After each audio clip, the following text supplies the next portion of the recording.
It's the highest office in the land, the bastion of American power.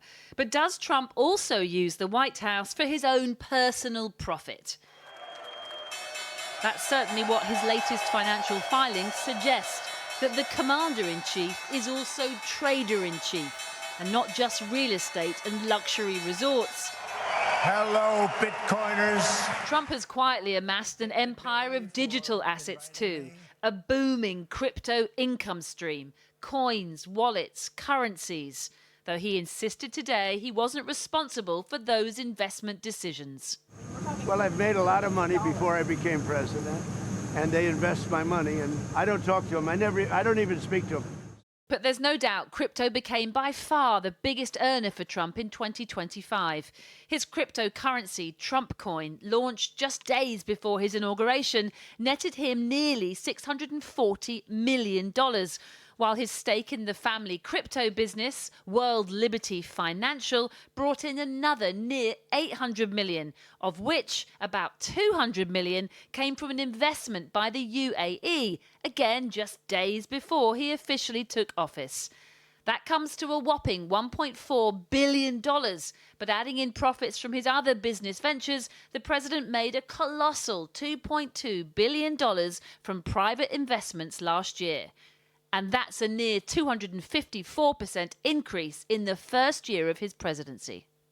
Melania launched her own meme coin, and his sons are also part owners of the family crypto empire. This is just the beginning.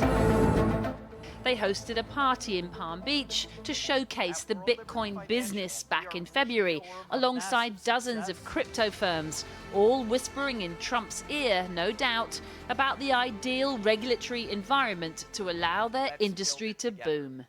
Which brings us to the crux of the matter. Yes, cryptocurrencies have plummeted in value, but the sitting president of the United States is making massive profits from an industry that he is also setting the rules for, including introducing new legislation to encourage more investors into the sector.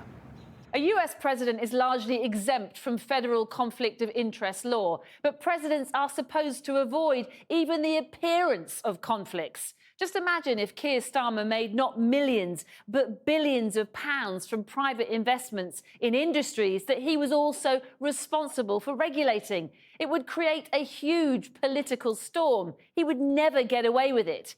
But somehow President Trump does. The man does not seem to have any shame.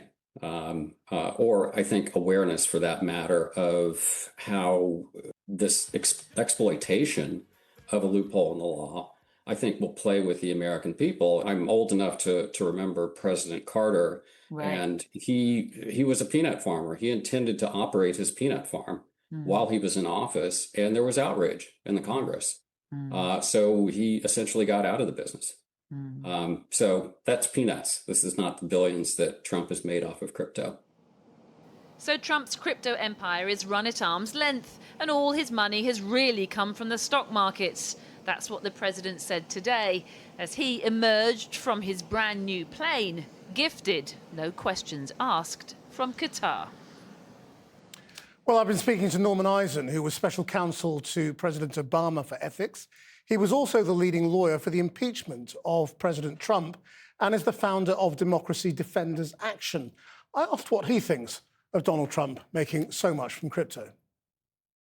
I would describe it as the most shocking exploitation of the American presidency in our history, and indeed is monumental even by the standards of the dictatorships that President Trump so admires. He's taken advantage of the presidency to make billions for himself and his cronies and his family, while hammering the American people in the pocketbook.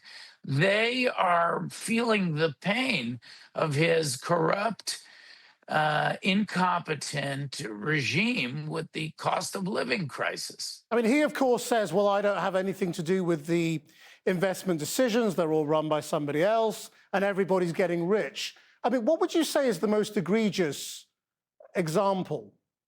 He's regulating or failing to regulate cryptocurrencies while raking in over $1 billion for himself and his family, directly hitting his pocketbooks. When I was President Obama's White House ethics czar, I wouldn't even let him refinance his modest family home in Chicago because it was during the Great Recession and he was regulating the banks.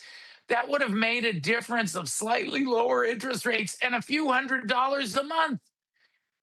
This is absolutely outrageous corruption.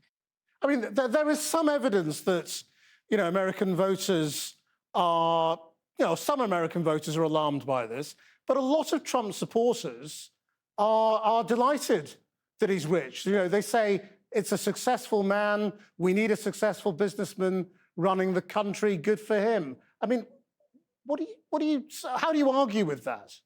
Because this is not just about ethics for you; it's about politics, clearly. Well, small p politics. It's not about partisan politics. My answer is that Donald Trump's own supporters are growing disgusted with this. Donald Trump's own voters chose him because he claimed he would drain the swamp, not fill the swamp and his pockets with corrupt, conflicted crypto cash. And you see this in polls. These corruption scandals have taken their tolls that I've enumerated. This is the latest one that goes along with the $1.8 billion slush fund. And Donald Trump's own base is turning on him. He's losing his core of MAGA voters. You keep saying corruption or using the corrupt word, but there aren't any criminal cases that have convicted him of anything. I mean, is that a word you can really justify? Just explain how you do. Well, I haven't said criminal. Corruption is defined as abusing entrusted public power for personal or private gain. Donald Trump has been repudiated in over 300 key elections in the United States, with Democratic candidates running against him winning or outperforming history by double digits.